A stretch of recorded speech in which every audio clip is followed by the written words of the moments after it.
vamos a topar en el camino, de tantos años que hacemos esto, con todo tipo de pacientes, así que también hay que considerar esto. Y por supuesto, el paciente debe cumplir con todos los criterios de selección, ¿no? Muy bien, entonces para esto nosotros tenemos que hacer pues una historia clínica completa. Esta historia clínica completa debe incluir desde antecedentes, tanto generales como oculares, seguido de un examen oftalmológico general, ¿no? Donde nosotros previamente debemos saber frente a qué ojo estamos y no tener sorpresas en el postoperatorio, como este fondo de ojo donde ustedes ven que tiene una lesión correoretinal, que está cicatrizada, que está lejos de la mácula, todo perfecto, pero esto lo debemos saber nosotros antes, no después. Eso no debe ser sorpresa para uno, ¿no? Y luego también debemos considerar en la selección la realización de exámenes especiales para analizar bien sobre todo la córnea, que es el lugar donde vamos a hacer el tratamiento.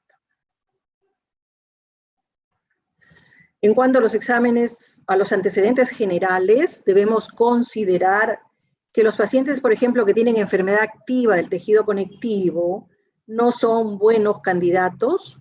Siempre existe el riesgo de la colagenolisis, o sea, que la estructura corneal se descompense, ¿no?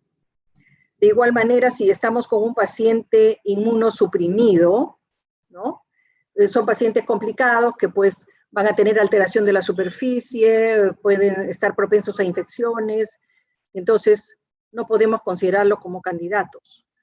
El embarazo es otra situación en la cual no se puede realizar este tipo de cirugías por la enorme elevación que tenemos de las hormonas y que pues causan alteración en la córnea. De igual manera, pacientes con alergias, si estos pacientes son muy alérgicos, sabemos que esto va a conllevar a un proceso inflamatorio, a un cuadro de ojo seco secundario, y el frotamiento a veces intenso que tienen estos pacientes pueden hacer que nuestra cirugía no continúe con buenos resultados, ¿no? Entonces hay que evaluar también esta situación, ¿no? En cuanto a los pacientes diabéticos también, si sobre todo no están controlados, ustedes saben, nosotros sabemos cuál es la historia natural de esta enfermedad, y entonces muchas veces pues no tiene sentido hacer una cirugía de este tipo, que debe ser limpia en este tipo de pacientes. De igual manera, si los pacientes usan en forma crónica medicamentos que alteran la superficie ocular,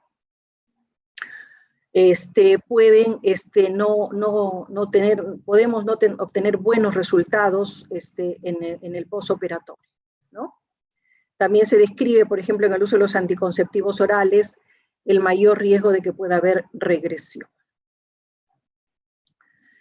En cuanto a los antecedentes oculares, debemos tomar en cuenta siempre el tema del ojo seco. Si el paciente tiene un ojo seco moderado a severo, o una queratitis zika con formación de filamentos, no son buenos candidatos, ni incluso haciéndole la técnica de superficie, no son buenos candidatos.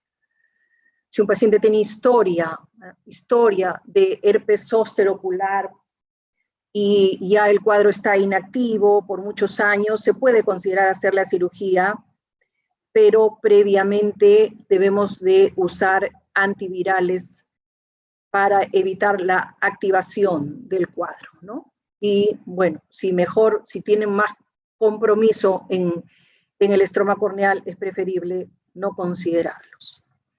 De igual manera, si un paciente tiene una inflamación intraocular y si esta es recurrente, tampoco es un buen candidato para hacer este tipo de cirugías. Una cosa importante a considerar en los pacientes, sobre todo miopes altos, están en los 40 años,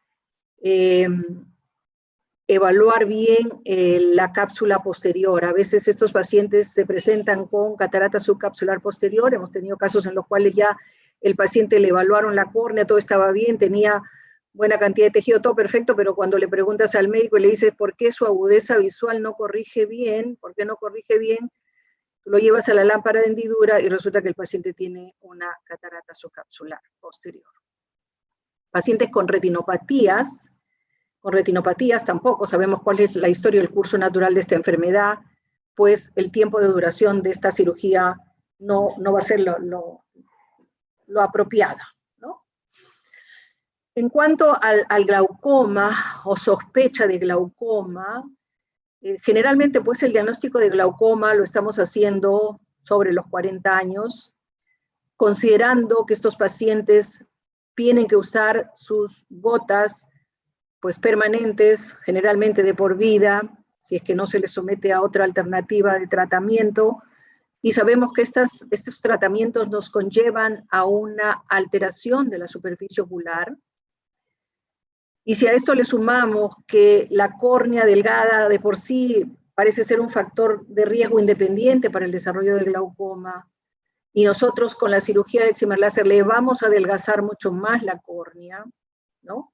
Entonces, sumando todos estos factores, realmente un paciente con glaucoma o sospecha de glaucoma no es un buen candidato para cirugía.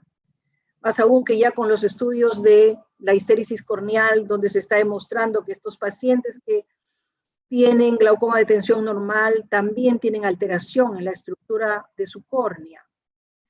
Y también se está correlacionando con el riesgo de progresión de glaucoma. Entonces, sumado todo esto, realmente estos pacientes tampoco son buenos candidatos. Y hay que considerarlos, ¿no? Eso es en cuanto a los antecedentes. En cuanto al examen oftalmológico general que debemos hacer, debemos empezar siempre desde la parte anterior, la evaluación.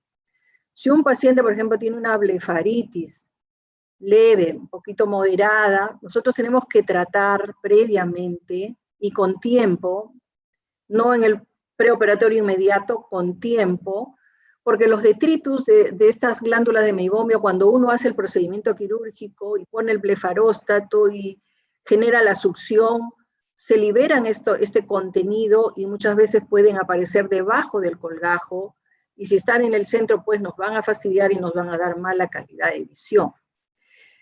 Blefaritis como estas que ustedes están viendo en la imagen, realmente las podemos mejorar, pero realmente van a tener la superficie ocular alterada, van a tener ojo seco evaporativo, alteración de la superficie, y pues su calidad de visión, si nosotros los operamos, no va a ser buena, ¿no? Otra cosa que tenemos que considerar en nuestro examen oftalmológico general es si hay antecedentes de erosiones corneales recurrentes, si hay distrofia de la membrana basal. Vamos a tener durante el procedimiento quirúrgico, si le hacemos la SIC, un desprendimiento del epitelio y pues dificultad para reponer el flap y todo un problema. Entonces mejor nos evitamos esto, y si consideramos la cirugía, pues le ofrecemos al paciente mejor una técnica de superficie. También considerar la córnea gutata, ¿no? Porque en este tipo de córneas, cuando hacemos en los pacientes ya mayores, que corregimos hipermetropía, la cicatrización puede ser lenta, ¿no? El colgajo a veces se puede luxar en estos pacientes, no hay adherencia del colgajo al estroma, ¿no? Entonces, incluso hemos tenido una vez un caso donde se terminó luxando el flap, sacando totalmente el flap para la cicatrización. Entonces, eso hay una cosa que hay que tener en cuenta. Y considerar, pues, que el edema corneal en la gutata nos puede dar una falsa medida de la paquimetría. Siguiendo con el examen oftalmológico general, también evaluar la cámara anterior, si está estrecha, ¿no? Sobre todo los pacientes hipermétropes deberían tener una iridotomía previa por el temor a generar glaucoma agudo, porque recuerden que durante la succión con el microquerátomo mecánico alcanzamos presiones muy altas, la pupila se dilata bruscamente, y si se demora en hacer el procedimiento, pues podemos desembocar en un desarrollo de cierre angular, ¿no? No hemos tenido muchos casos de estos a lo largo de lo que venimos haciendo, más de 25 años, pero sí hemos tenido por lo menos 2 casos, ¿no? Estamos entrenados en este tema con nuestro personal. Cuando vienen, ustedes saben que somos un centro abierto, vienen con ángulo con cámara estrecha, pues, y nuestra enfermera está muy bien entrenada y sabe que si estamos frente a esto, tenemos que generar el flap en 6 segundos. Un segundo para poner la succión, 2, 3, 4, 5, liberamos la succión sin retroceder el microquerátomo y la pupila vuelve a su estado normal, ¿no? Pero hay que tomarlo en cuenta. También en el examen de fondo de ojo, para descartar cambios, sobre todo degenerativos retinianos, porque la degeneración miópica sabemos que pues, va a haber un riesgo de pérdida progresiva de la agudeza visual debido a la historia natural de la enfermedad, ¿no? Entonces, no tiene sentido hacer un procedimiento de este tipo limpio en este tipo de ojos. También considerar en el examen oftalmológico general la refracción, es muy importante la refracción hasta ahora, la refracción subjetiva y cicloplégica, que no la practicamos a veces de manera uniforme, ¿no? Esta refracción subjetiva y cicloplégica siempre la comparamos con la refracción del OPD o del frente de onda, siempre la comparamos, es muy importante hacer las refracciones y compararla para afinar muy bien la medida, porque si consideramos que, estoy tratando de buscar ahí está, mi puntero que no puedo, si consideramos que, por ejemplo, el láser es muy sensible, que tenemos que estar calibrando siempre y que puede haber un error por la calibración, más un pequeño error en la refracción, entonces ya suma y el resultado al final no es bueno. Entonces tomémonos tiempo en este tipo de cirugía de hacer la refracción cicloplégica y afinar muy bien la medida para tener un buen resultado. En cuanto a los exámenes especiales, vamos a desarrollarlos cada uno. Es importante evaluar cada uno de estos exámenes para seleccionar bien al paciente y tener buenos resultados y no tener sorpresas, tanto en el diagnóstico como en el postoperatorio, ¿no?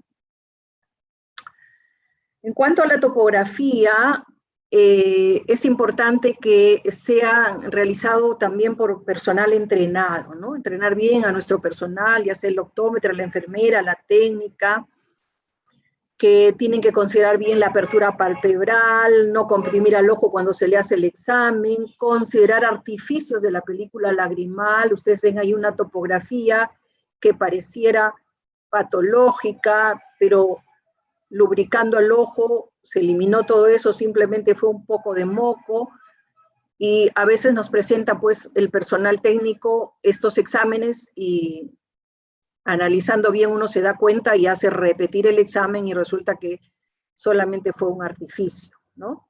Tener consideración en el centrado, la inclinación, el enfoque, es decir, todo esto para que tengamos un buen examen y no estemos analizando un examen aparentemente sospechoso, pero que fue por mala toma, ¿no? Considerar también el uso de lentes de contacto antes de tomar el examen. Sigue ocurriendo hasta ahora, sigue ocurriendo pacientes que no se le pregunta si dejaron de usar, porque vienen a la consulta con su lente de montura, quieren operarse, vienen con su lente de montura y no les preguntamos a veces si cuándo se retiraron el lente de contacto, ¿no? Entonces, esto es importante tanto en el lente de contacto gas permeable como en el blando tórico, inclusive el blando simple. Hay un fenómeno descrito por Hartstein hace mucho tiempo, ¿no? Donde hay cambios inducidos en la curvatura de la córnea por el lente de contacto, que son reversibles. Ustedes ahí ven la secuencia de la primera, la segunda y de la tercera topografía de un paciente recién retirado un lente de contacto y cómo la córnea se va acomodando. A veces en los casos que usan lentes de contacto gas permeable, todavía tenemos pacientes que usan lentes de contacto gas permeable, tienen que retirarse el lente 3 hasta 4 semanas para que la córnea tome su curvatura normal. Y para analizar nuestra topografía tenemos que considerar, ¿no? estos datos importantes, ¿no? Para la interpretación. Recordemos que nuestro ojo normal tiene un poder refractivo de 60 dioptrías, que es la suma del cristalino con la córnea.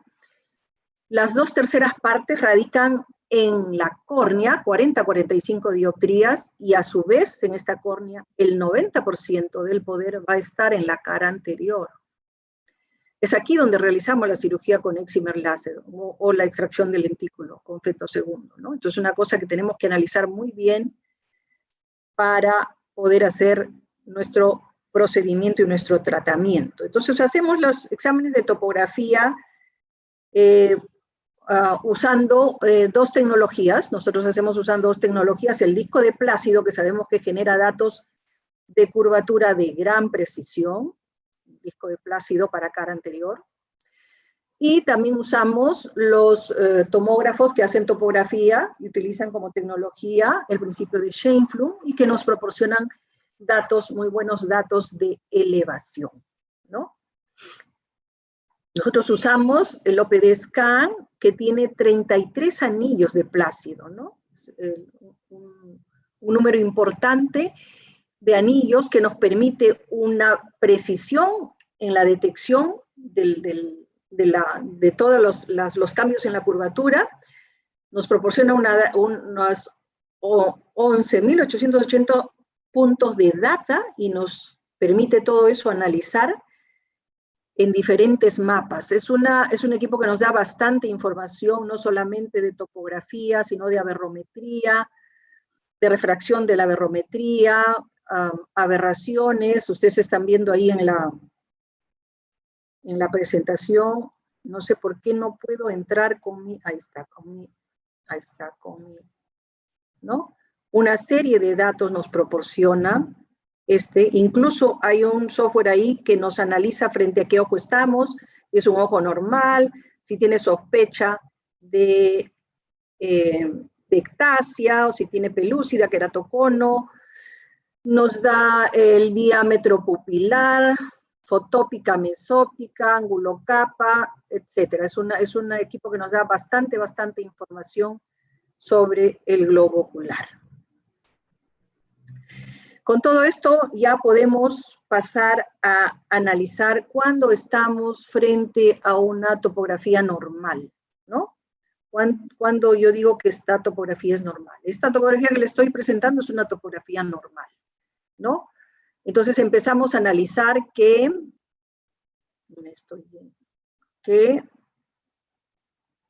tiene como poderes no más de 47 dioptrías, están viendo ustedes ahí. Ustedes ven el SIMK, el radio de la curvatura alrededor de los 3 milímetros del apex, del eje, que no está más de 47, no debe tener más de 47, o más cercano a 48, pero no más. Una córnea normal de curvatura hasta 47, algunas córneas normales pueden tener 48, ¿no? Analizar que el poder central del ojo derecho sea muy parecido al otro ojo izquierdo, aunque encuentren ustedes una refracción, como en este caso que tienen de menos 4,25, menos 2 en este ojo derecho, y el ojo izquierdo pueda tener una refracción de menos 0,25. El poder central de ambas córneas debe ser muy parecido. El astigmatismo debe ser simétrico en el hemimeridiano superior y en el hemimeridiano inferior similar, debe ser ortogonal. Todo esto debemos tener en cuenta para decir que esta es una topografía normal, ¿no? Y en nuestro equipo, el análisis que nos arroja, pues que dice que esta es una topografía normal. Aquí tenemos a una topografía sospechosa. ¿Por qué decimos que es una topografía sospechosa? Mi punterito no me ayuda, ya. Decimos que es una topografía, porque ya los poderes corneales, ustedes ven, están en 48. El 5K está en 48.49, ¿no? Vemos aquí que tiene aberraciones un poco incrementadas. Ya mi software me permite decir que estoy frente a probablemente un queratocono clínico, un 12%. Mis índices de desviación de poder, de regularidad, están alterados. el de simetría está bien, pero estos dos están alterados. Entonces ya esto es una topografía sospechosa. Por lo tanto, amerita que continúe yo su estudio con una evaluación de la cara posterior y otros estudios más, ¿no? Y vamos a mostrarles ahora una topografía patológica. Definitivamente esta ya es una topografía patológica. Ustedes ven que los poderes de esta córnea están mal distribuidos, ¿no? Mal distribuidos, poderes sobre 50 dioptrías, los poderes alrededor de los 3 milímetros, alrededor del ápex, más de 51 dioptrías, ¿no? Miren la cantidad de aberraciones que tiene. Ya mi análisis me dice, bueno, este es un ojo con un queratocono clínico, ¿no? Tenemos nuestros índices de desviación de poder, de regularidad y de asimetría totalmente alterados. Entonces es una topografía patológica. Además, realizamos topografías con el tomógrafo, ¿no? Habíamos dicho que utilizamos la tecnología de Scheimpflug para hacer topografías con tomógrafos, pero sobre todo estos equipos nos permiten evaluar la cara posterior y el estado de elevación de esta parte de la córnea, ¿no? Nosotros utilizamos el Pentacam desde el año 2014, ¿no?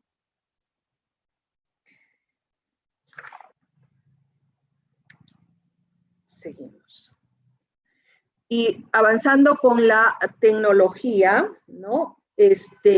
Los equipos se han preocupado de ir incorporando, o son las casas que los fabrican, de incorporando otras tecnologías en un mismo equipo. Tal es así que en estos tomógrafos se incorporó el disco de Plácido, tanto en el Sirius, pero que tiene 22 anillos, si no me equivoco, el OPD tiene 33 anillos, y el Galilei incorporó el disco de Plácido con 20 anillos, ¿no? Esto nos permite evaluar y el equipo tanto la cara anterior como la cara posterior de la córnea. Y además siguen incorporando tecnologías en un mismo equipo para una mejor evaluación de nuestros ojos que van a ser sometidos a cirugía refractiva. Por ejemplo, el Pentacam ha incorporado la tecnología de frente de onda de todo el ojo de Harman-Schack para la mejor evaluación de sus aberraciones. Bueno, ahora pasamos a analizar nuestra cara posterior con los mapas de elevación utilizando los equipos que usan la tecnología de Scheimpflug, ¿no?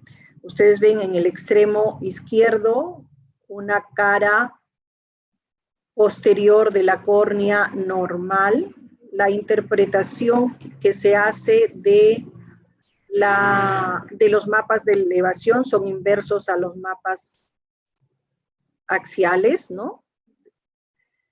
Ustedes ven la simetría, no puedo manejar muy bien ahí está. La simetría que hay, esta es con la esfera mejor corregida y la diferencia, siendo esto una cara posterior normal. Acá tienen ustedes en esta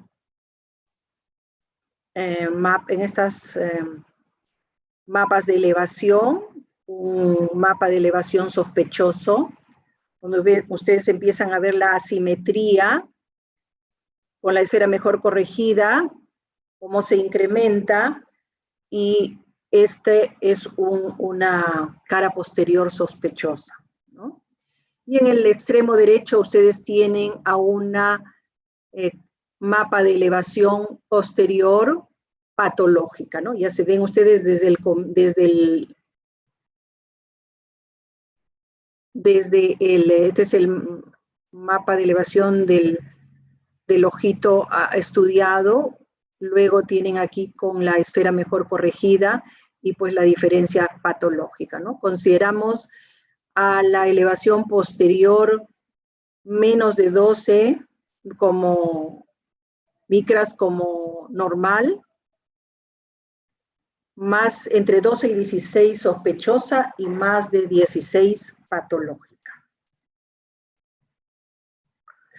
Además, podemos analizar nuestros ojos que vamos a someter a cirugía con este módulo de Belin-Ambrosio que analiza tanto la elevación anterior, la elevación posterior y el mapa paquimétrico para hacer diagnósticos de córneas patológicas, ¿no?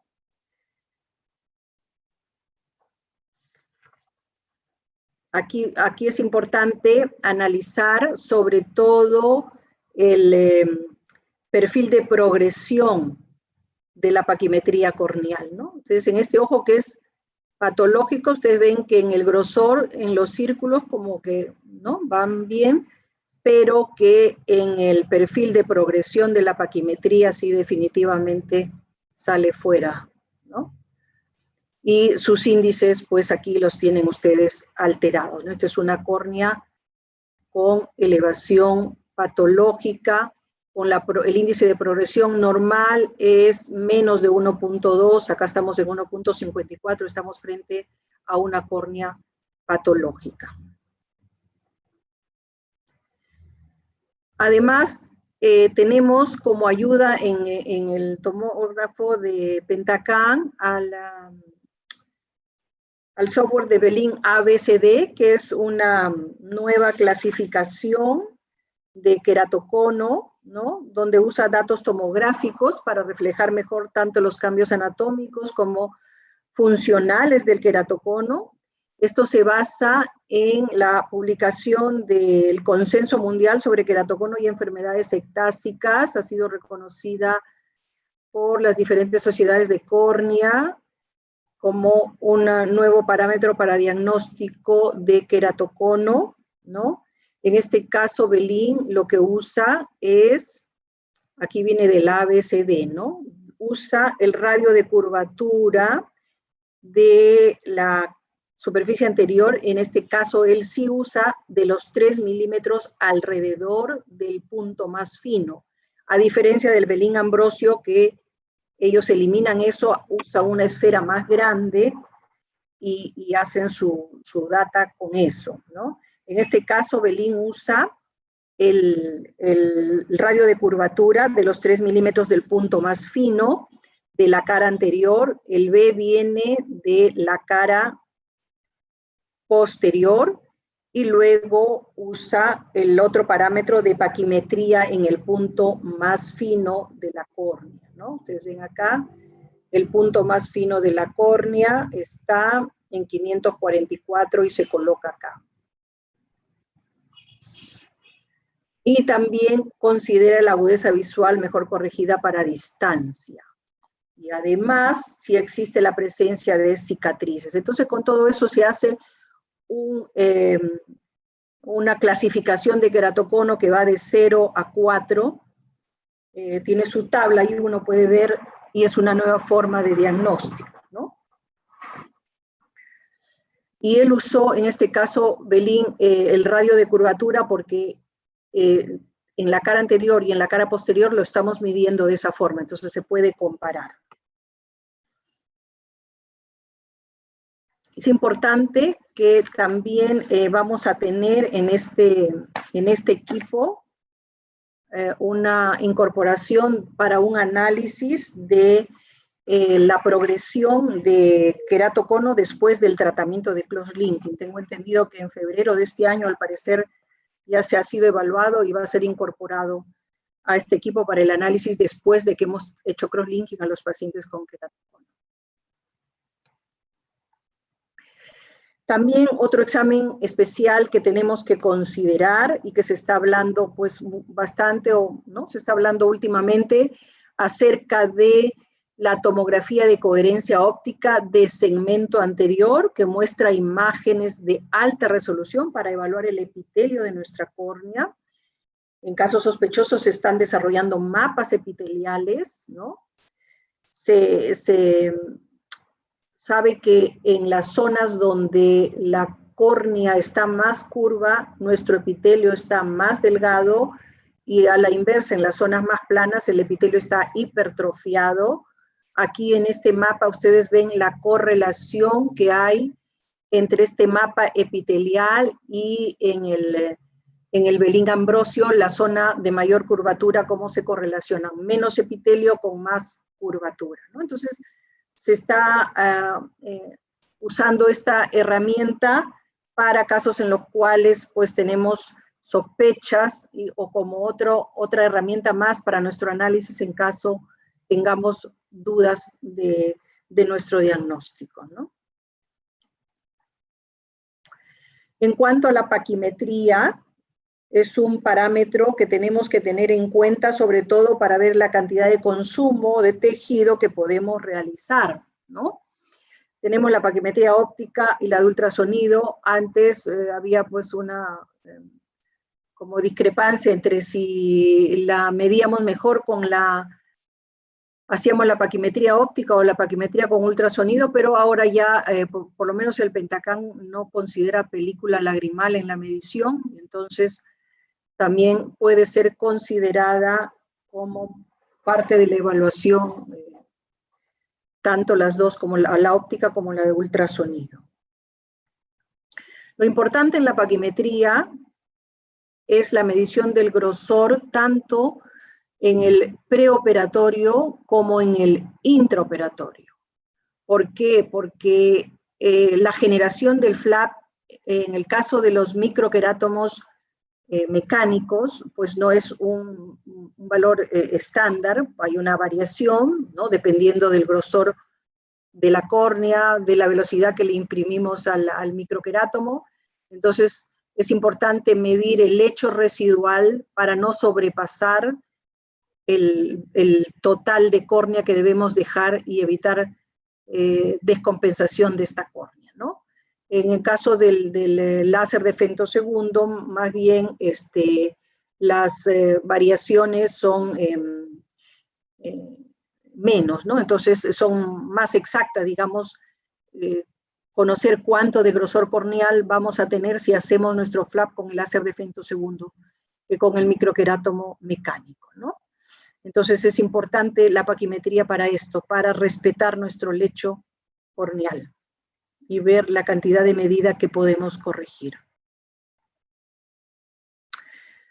Entonces siempre estamos en la selección del paciente preocupados y orientados hacia diagnosticar que nuestra córnea no tenga ninguna patología de alteración en su estructura y que podamos desde nosotros mismos generar una ectasia iatrogénica, ¿no? Porque no hicimos bien el diagnóstico o se nos pasó una sospecha de ectasia y estamos siempre asustados y preocupados, pero eso es importante, pero también de acuerdo a lo que hemos hablado ya previamente, hay otras cosas que nos dan dolores de cabeza también, ¿no? Si no evaluamos bien la superficie ocular, el paciente se va a quejar de mala calidad de visión, si aplanamos mucho la córnea, si la incurvamos mucho, no vamos a tener buena calidad de visión. Entonces, esas cosas también son importantes a considerar, no solamente enfocarnos en que si el paciente tiene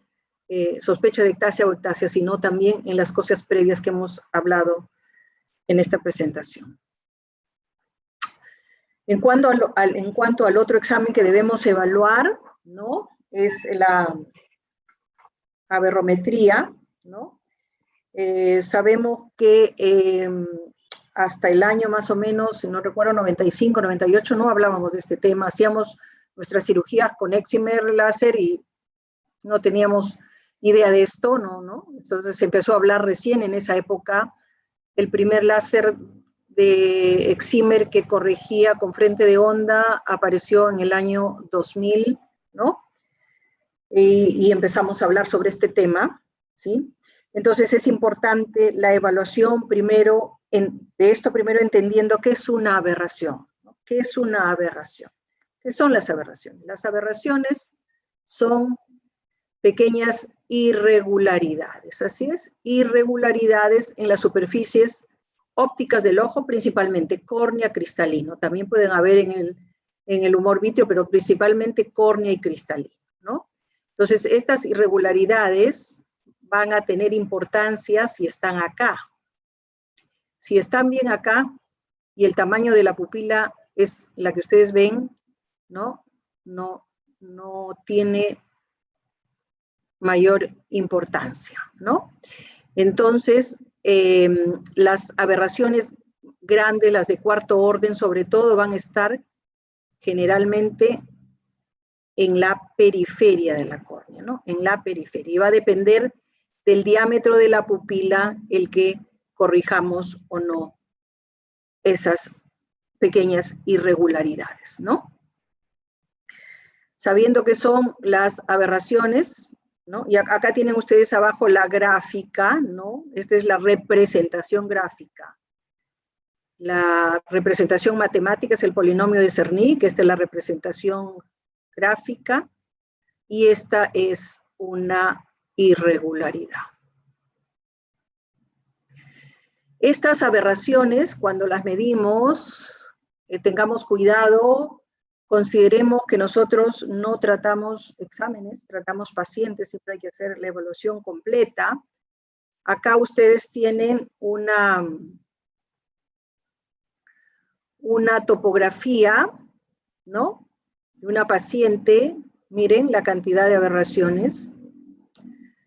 Pero esta paciente, usuaria de lente de contacto crónica con alteración de la superficie ocular, con alteración de la película lagrimal, se sometió a tratamiento de lubricación, ¿no?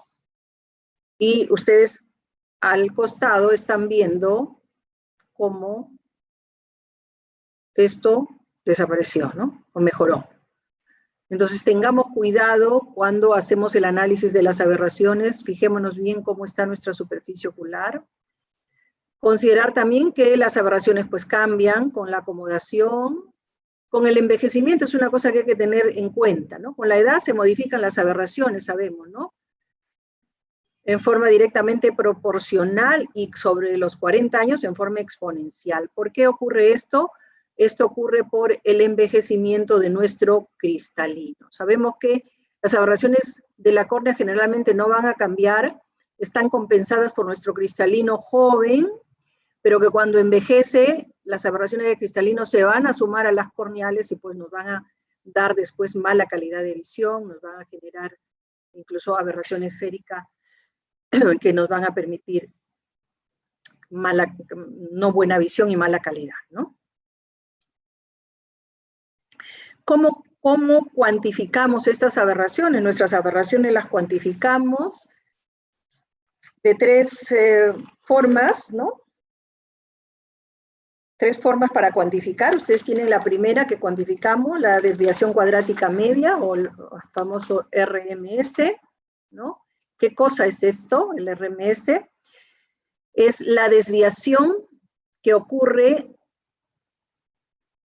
en relación al frente de onda del ojo que yo estoy evaluando, ¿no? Y se mide en micras, ¿no? ¿Cuánto? Este es mi frente de onda perfecto y el ojo que estoy evaluando, ¿cuánto se desvía?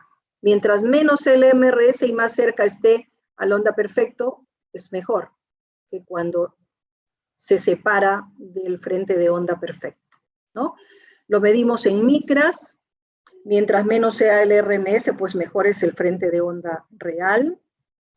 ¿Cuánto corregimos de MS? A partir de 0.5.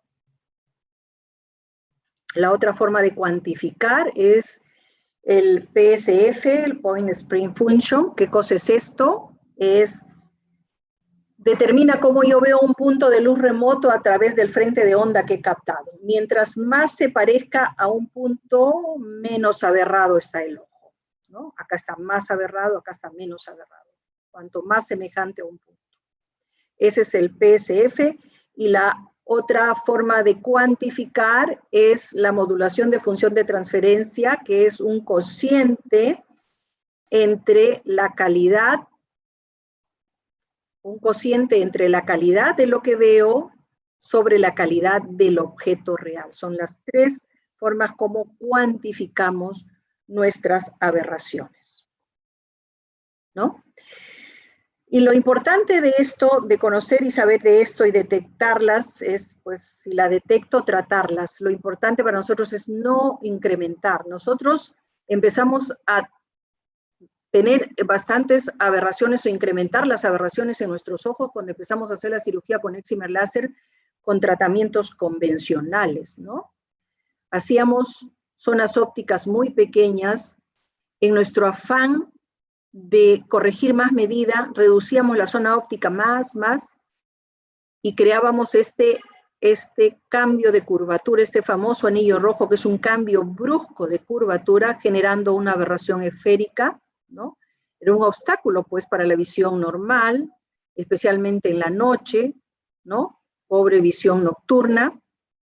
Y lo que se buscó inmediatamente es solucionar este tema, y se logró a través de crear una zona de transición con una menor pendiente, más amplia, empujar, como ustedes ven, este anillo rojo, empujarlo más a la periferia, sobre todo si nuestras pupilas eran más grandes, ¿no? Entonces, este incremento de aberraciones de alto orden que empezamos a ocasionar, lo hemos superado por el desarrollo de nuevos perfiles de ablación en nuestros tratamientos, ¿no? Esto era el tratamiento convencional que hacíamos, luego desarrollamos este perfil de ablación, y nosotros trabajamos realmente con 7 perfiles de ablación en nuestro láser. Generalmente usamos el perfil de ablación 4, pero a veces lo ampliamos a 5, a 6 o hasta 7, dependiendo del tamaño pupilar, y considerando, por supuesto, que el paciente tenga la cantidad de tejido suficiente, porque consume un poquito más de tejido, pero como nos vamos hacia la periferia, ustedes saben que la periferia de la córnea es más gruesa, ¿no? Entonces, con esto hemos evitado la inducción de la aberración esférica que lo hacíamos antes, ¿no? También hemos ido, pues, avanzando y desarrollando con la tecnología. Al comienzo, cuando empezamos a hacer esto, pues no había muchas cosas, ni siquiera de dónde leer, porque era una cosa nueva, ¿no? Era una cosa nueva. Entonces generábamos, por ejemplo, aberraciones por descentración subclínica. Cuando empezamos a usar el excimer láser no había eye tracking, ahora pues es mandatorio que todos los láseres tengan su eye tracking, ¿no? Y considerar, para no inducir aberraciones, como les digo, la idea es detectarlas y tratarlas, no nosotros inducirlas durante nuestro procedimiento. Generamos coma, ¿no? Cuando no tomamos en cuenta nuestro centrado. Ustedes ven acá, por ejemplo, que aquí está más abierto que acá. Si nosotros mandamos láser, vamos a mandar más láser en un lado que en otro, y vamos a generar, pues, una aberración tremenda, ¿no? Con mala calidad de visión, y simplemente esto lo podemos evitar. Entonces hay que considerar mucho también durante el procedimiento quirúrgico, no solamente en la selección, los detalles que hay que tener para hacer esta cirugía limpia, bonita y con buenos resultados. En cuanto al diámetro pupilar, también fue una cosa que en el desarrollo nos pusieron en evidencia, con muchos problemas de deslumbramiento, glare, hasta demandas subieron en el exterior, ¿no? Sobre este tema del diámetro pupilar, pero realmente fue superada rápida por el empleo de zonas ópticas más amplias, zonas de transición más amplias, ¿no? Sin embargo, tenemos que seguir considerando el diámetro de la pupila en muchos pacientes para ver si el perfil de ablación lo incrementamos para no tener el problema de generar el anillo rojo a esta altura y generar aberración. En cuanto al otro examen especial que tenemos que hacer para la selección de nuestros pacientes, está pues la histéresis, ¿no? Es otro parámetro que se usa orientado a la detección de casos sospechosos o patológicos de la córnea, ¿no? Nuestra córnea es un tejido, sabemos, viscoelástico y que responde a una biomecánica corneal que debemos respetar, ¿no? Entonces, vamos a ver qué cosa es la histéresis. Tenemos que entender qué cosa es la histéresis. Es un fenómeno físico de inercia, ¿no?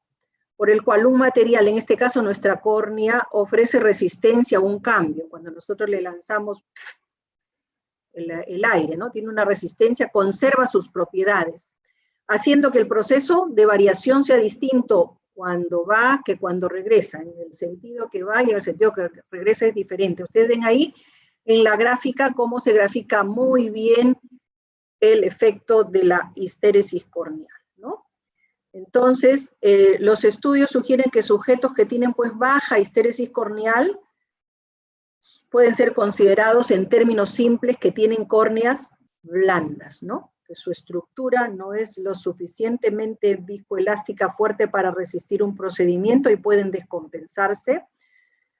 Y pues estas córneas blandas son candidatos para una variedad de enfermedades y complicaciones.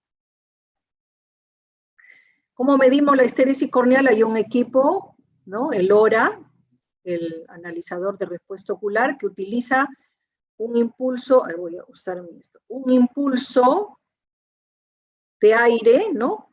Que va a generar y va a ser captado por un sistema electro-óptico y va a registrar la deformación de la córnea, la va a aplanar, y luego viene el pico de salida.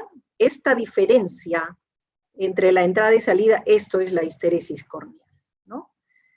Hay un rango de histéresis corneal entre 8 a 16 milímetros de mercurio, considerándose como valor normal 11 milímetros de mercurio. Este es el estudio que también podemos hacer a nuestra córnea para ver para analizar su estructura. Y aquí tenemos una gráfica donde muestra que antes de la cirugía de la SIC, esta es la histéresis corneal del paciente, esta es después de la cirugía y esta es en una córnea ectásica, miren ustedes, ¿no? Entonces, es normal que se reduzca en el post-LASIK la histéresis corneal, ¿no? Estos cambios no es solamente por el adelgazamiento de la córnea, sino por el debilitamiento que nosotros realizamos, ¿no? En hacer el flap. Entonces, si tenemos en nuestra selección de pacientes alguna sospecha o algo para hacer el procedimiento, ¿no? A estos candidatos potenciales lo debemos evaluar con más eficacia, considerando estos exámenes, no solamente pues con la topografía paquimetría, sino estudiando las propiedades biomecánicas. También contamos con otro equipo para la evaluación de la biomecánica de la córnea, es el Corbis, que pretende incluso hacer un diagnóstico biomecánico del queratocono pretopográfico, dice, antes de que hubieran cambios en la topografía, crea un índice biomecánico del Corbis. Entonces, todos estos equipos nos pueden ayudar a aprender mejor de la biomecánica de la córnea y a detectar pacientes que puedan tener riesgo de desarrollar ectasia si es que modificamos su curvatura y consumimos tejido, ¿no? Aquí tenemos un caso nuestro que nos deja pensando que no solamente es el consumo de tejido el que nos podría alterar y desarrollar ectasia, sino también considerar otros parámetros. Este es un paciente que ustedes ven aquí, no sé si logran ver en mi presentación ustedes, pero las curvaturas corneales es 43,3 por 43,25. O sea, el paciente básicamente que tiene miopía. Los poderes bien distribuidos, no hay poderes mayores, ni en el ojo derecho ni en el izquierdo, es una refracción de -3, una paquimetría de 525. Nosotros desde que empezamos hacer nuestra cirugía siempre hemos cuantificado qué grosor de flap sacamos. Este fue un flap de 140 micras y con 3 de medida son 50 micras, realmente suficiente cantidad de tejido. Esta es el posoperatorio inmediato y el paciente viene 7 años después con una ectasia corneal, ¿no? Un paciente nuestro que tuvimos que, bueno, es un paciente antiguo, ¿no? No teníamos más que otro examen, no tengo acá, si me dicen, ¿tienes elevación de la cara posterior? No tengo elevación de la cara posterior, pero que nos desarrolla ectasia habiendo considerado grosor de flap adecuado, consumo de tejido poco, dejando un lecho suficiente, pero que después de 7 años nos desarrolló ectasia.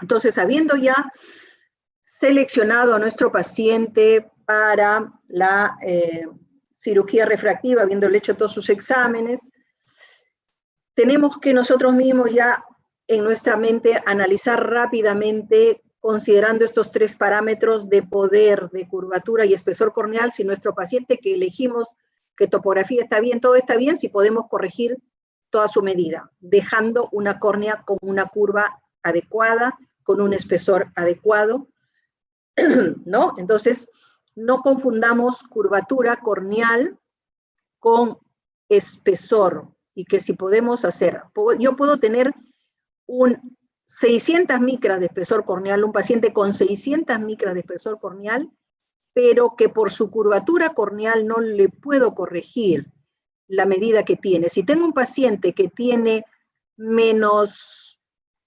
9 de miopía y que me tiene una córnea de 39/40, no puedo hacerle la cirugía así tenga yo 600 micras de grosor corneal. A veces decimos, no, este paciente no se puede, y nos responden, ¿no? Bueno, y si le hacemos PRK, aquí no se trata de PRK o la SI, que es para consumo de tejido, ¿no? Curvatura corneal es diferente. Hay pacientes en los cuales no podemos hacer la corrección de medida por curvatura, tanto porque no podemos aplanar mucho la córnea, como tampoco debemos incurvar mucho la córnea. Tiene sus parámetros. Si incurvamos más de 48, desviamos el eje, el paciente va a tener mala calidad de visión. Entonces tenemos que rápidamente en nuestra mente, después de haber analizado todo, a ver cuánto tiene de poder de curvatura, así sí puedo corregir dejando o cuidando los parámetros que debo cuidar para un buen resultado. Tenemos límites con el excimer láser, más aún todavía con la extracción del lentículo con femtosegundo, ¿no? No podemos corregir una miopía más de 12, una hipermetropía más de 6, un astigmatismo no más de 7 o su equivalente esférico. ¿Y por qué? No son números mágicos. ¿Por qué? Porque nuestra córnea de curvatura, si tiene 50 es patológica, o sea, tiene que tener 47, a veces 48 normal, y si yo le corrijo 12 voy a quedar con 35 de curvatura final, que no debemos aplanar menos de 35. O lo mismo con la hipermetropía, ¿no? Si tengo una córnea con una hipermetropía de más 6 y tiene un paciente más 4, lo voy a incurvar a 50 y voy a tener mala calidad de visión. Entonces, por eso están los límites, porque tenemos que dejar a la córnea dentro de sus parámetros de curvatura, de espesor, adecuados para no tener problemas, ¿no?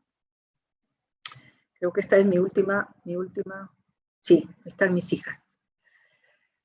Esto es lo que les había preparado para ahora. Muchas gracias por su participación. Estoy abierta aquí para los comentarios, las preguntas, Sí, muchísimas gracias, las doctora. acotaciones, todo lo que podamos comentar o discutir en este momento. Muchísimas gracias, doctora Rubiño. La verdad ha sido una presentación muy didáctica y muy completa. La felicitamos. Dentro de las preguntas, doctora, por ejemplo, que ya empiezan a surgir aquí en el chat, una pregunta, ¿no? ¿Las curvaturas de Belin-Ambrosio son válidas en niños? Las curvaturas de Belin-Ambrosio. Sí, son válidas en niños. Las curvaturas, ya, la elevación. Los valores de elevación. Están consideradas los valores de elevación para niños. sea, el valor normal de elevación no es es en general para la población. La elevación de la cara posterior de la córnea tiene valores normales y es en general para toda la población. No está seleccionada para niños o para adultos. Doctora, y aprovechando No esta sé si pregunta, no sé si eso responde a la pregunta o no he interpretado bien. sí, aprovechando esta pregunta, doctora, ¿usted tiene algunas consideraciones especiales para indicar algún tipo de cirugía refractiva en niños? ¿O en qué casos le indicaría? En niños, sí, indicamos en niños cuando hay anisometropía marcada. Cuando hay anisometropía marcada está indicado en niños, ¿no? En esos Muy casos. bien. Doctora, y en lo que considera usted, por ejemplo, en casos de pacientes que tienen glaucoma, o pacientes, por ejemplo, ¿no? Que son miopes y que en un momento quizás tienen un factor de riesgo de desarrollar un glaucoma, por ejemplo, un glaucoma de ángulo abierto. ¿Usted previo a estos exámenes utiliza algún otro tipo de exámenes auxiliares? Por ejemplo, les piden una presión intraocular antes de la cirugía, unas presiones seriadas y después de la cirugía. Nosotros yo particularmente a pacientes con glaucoma no les ofrezco cirugía refractiva. Ya he dado ya los motivos en la charla, ¿no? De la presentación. Estamos adelgazando la córnea, estamos alterando la estructura.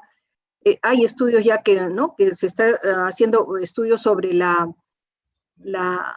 relación entre progresión de glaucoma y grosor, alteración de la estructura, grosor y alteración de la estructura con progresión de glaucoma. Entonces, someter a estos pacientes, generalmente ya mayores, tienes otras alternativas quirúrgicas que le puedes ofrecer si es que desean una cirugía refractiva, ¿no? A que adelgazarle la córnea. Hemos aclarado que desde qué edad más o menos promedio diagnostica glaucoma. Por ejemplo, como usted explicó, más 40 o menos de años, 40. ¿sí? ¿No es cierto? 40 años. Promedio 40 años, un poco más, raro que diagnostiques más tempranamente. Entonces son pacientes que van a ser sometidos a tratamiento permanente de por vida. Sabemos que el glaucoma es una neuropatía óptica degenerativa, entonces adelgazarle la córnea, paciente mayor con alteración de la superficie no son buenos candidatos. O sea, por eso es que pacientes con glaucoma no operamos.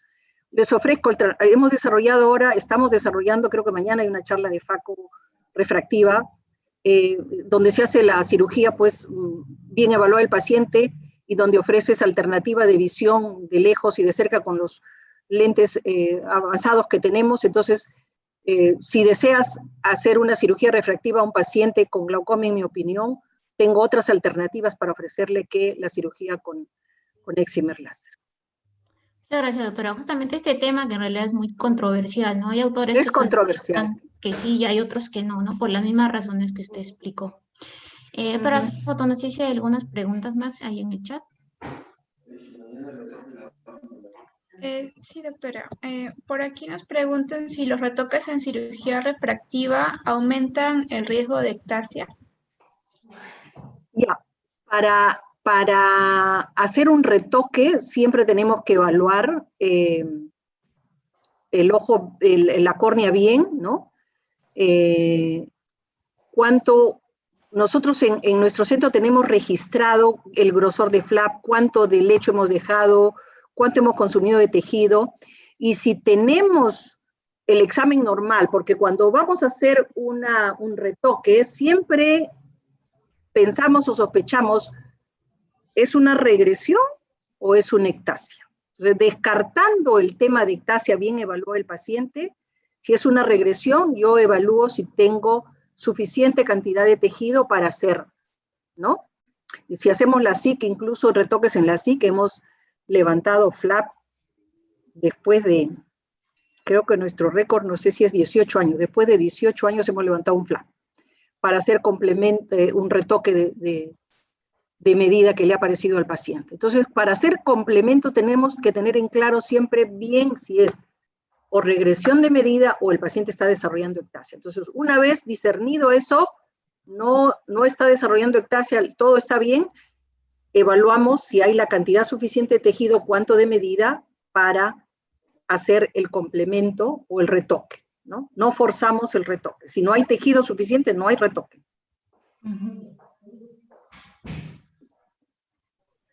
Muchas gracias, doctora, por su respuesta.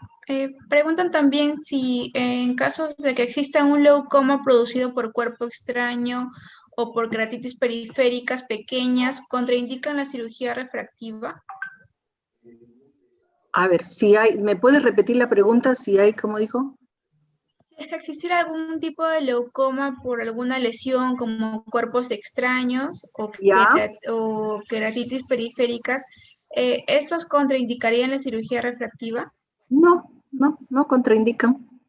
Si está el leucoma en la periferia, como hablábamos, porque ese leucoma me puede inducir aberraciones. Va a estar en la periferia, no va a tener implicancia, ¿no? No hay problema, se pueden realizar. Se puede realizar la cirugía refractiva. Y en caso sea central, doctora. En caso sea central, tenemos que evaluar bien al paciente y conversar con él que la calidad de visión que vamos a obtener es lo que el paciente está corrigiendo con su lente de montura. ¿No? Me dejo entender. O sea, si yo tengo un paciente que tiene un poco de leucoma central y yo le hago su refracción con lente de montura y no me alcanza la visión perfecta, correcta, el paciente tiene que saber que lo que vamos a hacer con la cirugía refractiva es eliminar el lente, no voy a obtener mejor visión que la que obtiene con su lente. Entonces, probablemente ese leucoma le va a restar un poquito de visión, sobre todo de calidad, y eso es lo mismo que vamos a obtener con la cirugía refractiva, porque el láser pues no hace magia, ¿no? No hace magia ni hace maravillas. Nosotros siempre decimos, lo que usted corrige con el lente de montura, eso vamos a corregir con el láser. Doctora, y en pacientes, por ejemplo, que han tenido secuelas por herpes, ¿cuánto tiempo antes de la cirugía usted le indicaría un profiláctico con antivirales? Que sean periféricos, ¿no? 5 días antes. 5 días antes.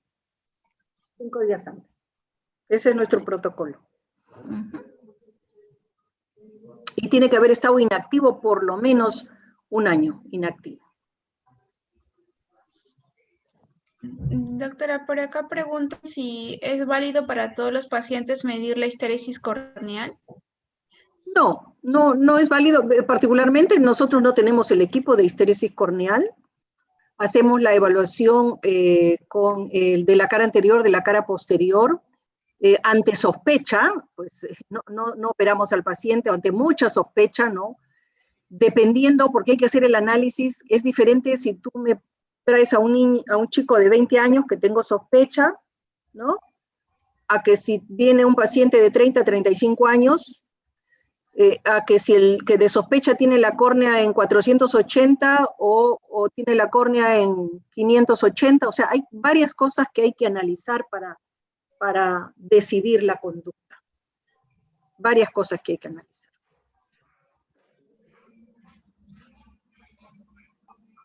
Doctora, en el caso de niños, ¿se podría realizar la cirugía refractiva y a partir de qué edad? Como dices, para cirugía refractiva en niños, ¿a partir de qué edad? De la edad que pueda colaborar. Hay niños que colaboran muy bien, porque hay adultos que incluso no colaboran. Es lo mismo como en el crosslinking, ¿no? Niños que, porque estamos haciendo crosslinking en niños que de 8 o 9 años, tranquilitos te colaboran, ¿no? Entonces, depende de la colaboración del paciente. Porque en cirugía refractiva no podemos dormir al paciente, ¿no? Claro. Doctora, otra pregunta interesante que preguntan aquí es, a los pacientes mayores de 40 años, ¿hasta qué edad sugiere usted que se le puede ofrecer una cirugía láser por presbicia? Asumo que en casos que no tengan un cristalino transparente, ¿no? Claro, lo que hemos visto es que el tiempo de duración de la modificación de la córnea para compensar la presbicia no dura mucho tiempo, ¿no? Uh-huh. Entonces, ya si yo tengo un paciente de 45 años, realmente ya no estoy pensando en hacerle la cirugía con láser, sino una cirugía de facorefractiva, sí, porque tengamos en cuenta que el cristalino que la córnea no cambia, el que cambia es el cristalino va cambiando, cambiando, y entonces me va descompensando lo que tú trabajaste en la córnea, te lo descompensa rápidamente. Entonces, mientras no quitemos al cristalino, entonces por eso es que cuando quitamos al cristalino y ponemos el lente intraocular multifocal o trifocal es permanente, es de por vida, queda ahí, porque sacaste esa estructura que es el cristalino, que es la que cambia, la sacaste y la reemplazaste, por eso es que es permanente. En el caso de la compensación de la córnea es transitoria, porque mi cristalino sigue envejeciendo y a esa edad, 45 años exponencialmente, entonces me descompensa fácilmente lo que tú trabajaste en la córnea. Claro, sí, doctora.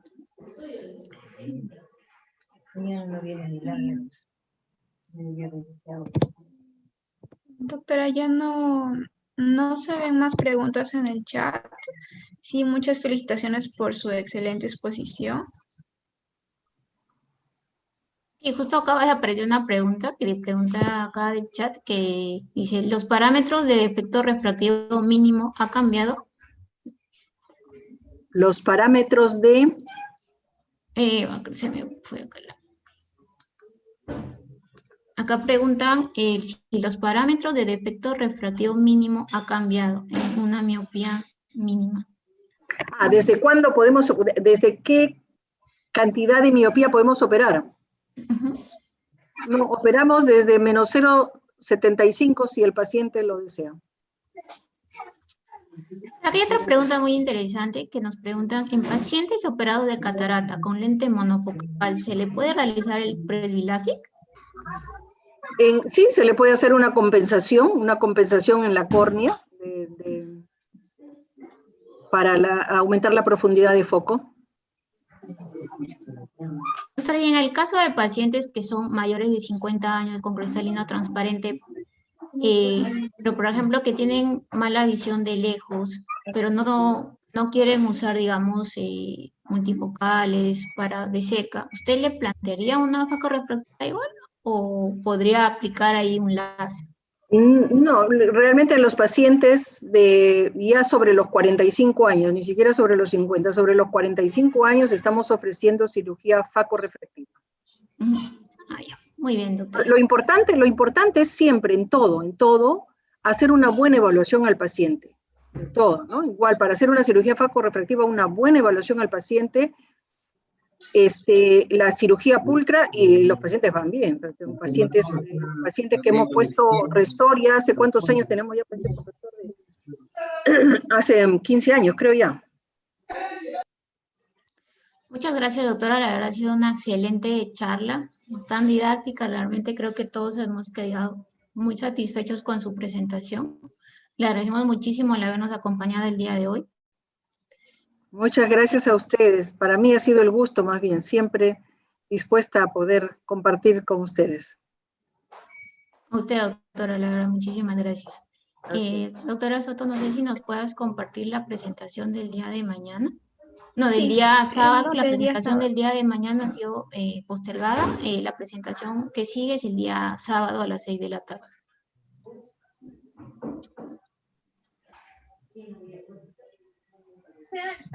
Bueno, muchas gracias, doctora Rubiños, por su excelente exposición.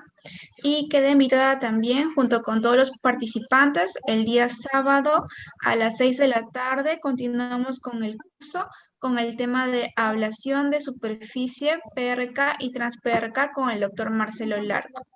Perfecto. Están todos cordialmente invitados. Perfecto. Gracias, Alicia. Muchas gracias. Gracias, Luchito. A ti.